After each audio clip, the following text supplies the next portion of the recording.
गोलू मोलू और पक्के दोस्त थे। गोलू जहां दुबला पतला था, वहीं मोलू मोटा गोल मटोल।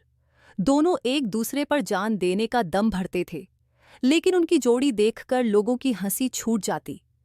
एक बार उन्हें किसी दूसरे गांव में रहने वाले मित्र का निमंत्रण मिला। उसने उन्हें अपनी बहन के विवाह के अवसर पर बुलाया था।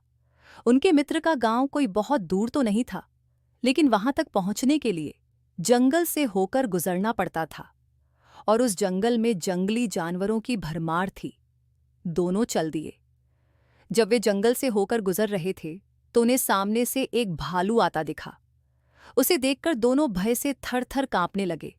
तभी दुबला पतला गोलू तेजी से दौड़कर एक पेड़ पर जा चढ़ा, लेकिन मोटा होने के कारण मोलू उतना तेज नहीं दौड़ सकता था।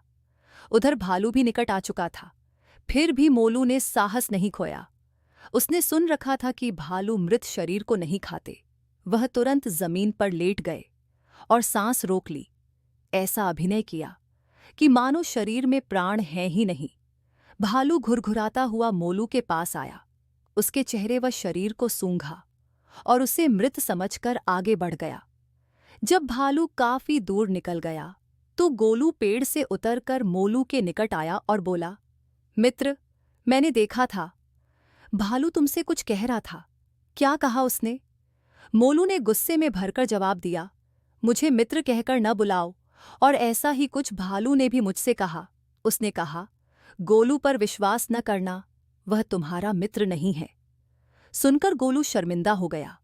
उसे अभ्यास हो गया था कि उससे कितनी भारी भूल हो गई थी। उसकी मित्रता भी सदैव के लिए समाप्त हो गई। शिक्षा सच्चा मित्र वही है जो संकट के काम आए।